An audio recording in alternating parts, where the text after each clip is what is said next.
It's been 8 days, probably still in a little bit of a shock mode and just getting our heads around what's happened out here. Been doing a lot of welfare checks. The community here is not in rows of streets, it's all scattered through the bush, and it is taking time to get out to every single property, every single house. Got called in late Friday night to do what we were under belief was a standard road closure at Cootes Crossing due to the Nimboida fires.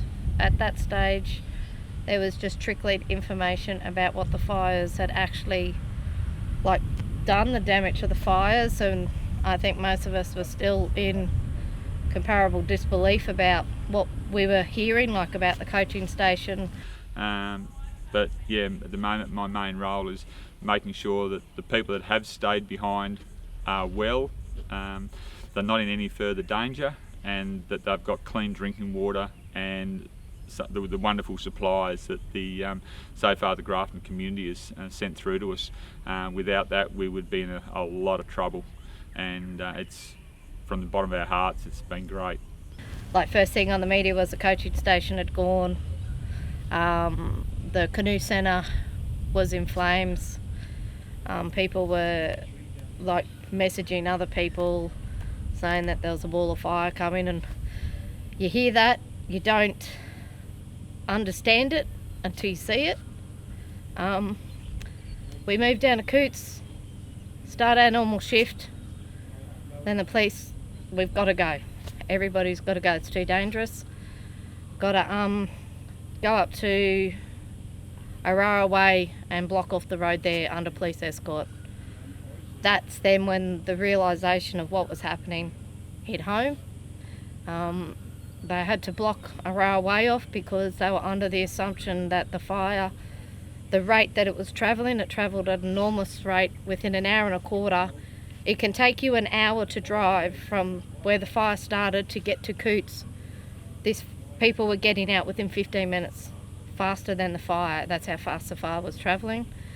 They said that the fire was going to possibly burn all the way down, join Glenray and come up Aurora Way. So that was the threat at that time. On the radio, they said that in about half an hour to an hour's time, there was going to be 70 to 80 km/h gusts of wind.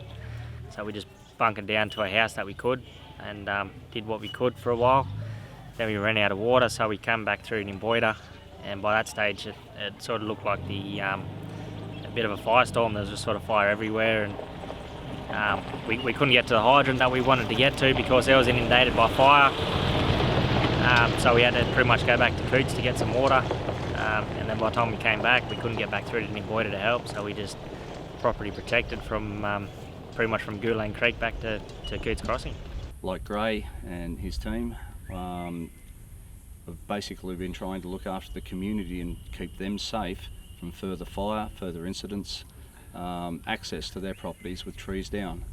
The council and other organisations have been fantastic doing what they can, but they're not there 24/7, and we've basically had to be, and I really applaud the Nimboida community for their resilience.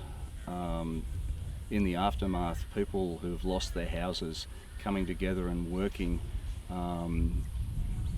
as a scratch team of fire, emergency, whatever, it's their own team. They've been out making sure people have water, have other needs, and I think without the community coming together the way they did, it would have been a different outcome.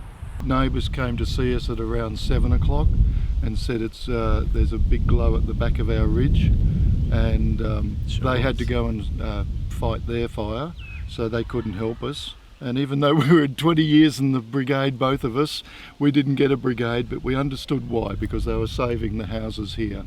And we kind of expected that anyway. But we were well prepared, but it was still the most frightening thing I've ever been through. We waited and waited from about 6 o'clock, 7 o'clock. You could hear and see the ridge, our ridge site, red, glowing, and you could hear the actual sound of the fire coming. It sounded like a 747 landing. And the closer it got, the louder it got. And it was almost like amplified because at the back of our house is a valley and sound coming out of it. And this is when our level of anxiety was rising more and more and more, because you just wonder, in an hour, will I still be alive? Will we still have a house? Will we be able to do what we think we can do? The guys up here need help, the locals, what they've lost, and they're all coming together to try to help each other out. The community spirit's been amazing, so if the government can get behind with the power that they got, that'd be really, really appreciated, I reckon.